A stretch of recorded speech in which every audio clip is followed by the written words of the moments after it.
ام المومنین حضرت عائشہ صدیقہ رضی اللہ تعالی عنہا سے مروی ہے کہ ایک یہودی عورت ان کی خدمت کیا کرتی تھی۔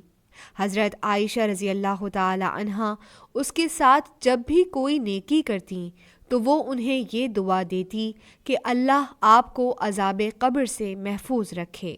ایک مرتبہ نبی صلی اللہ علیہ وآلہ وسلم میرے یہاں تشریف لائے تو میں نے ان سے پوچھا، یا رسول اللہ، کیا قیامت کے دن سے پہلے قبر میں بھی عذاب ہوگا؟ نبی صلی اللہ علیہ وآلہ وسلم نے فرمایا، نہیں، بلکہ تم کیوں پوچھ رہی ہو؟ میں نے عرض کیا کہ اس یہودیہ کے ساتھ میں جب بھی کوئی بھلائی کرتی ہوں تو وہ یہی کہتی ہے کہ اللہ آپ کو عذاب قبر سے محفوظ رکھے۔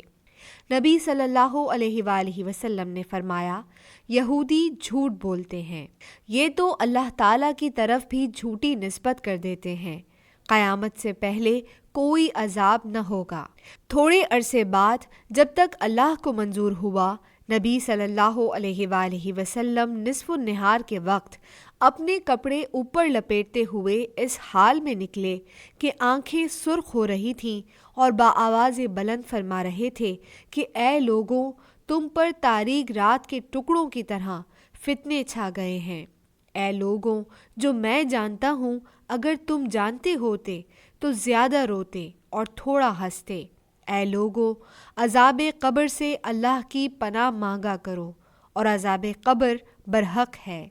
مسند احمد، حدیث نمبر 23423۔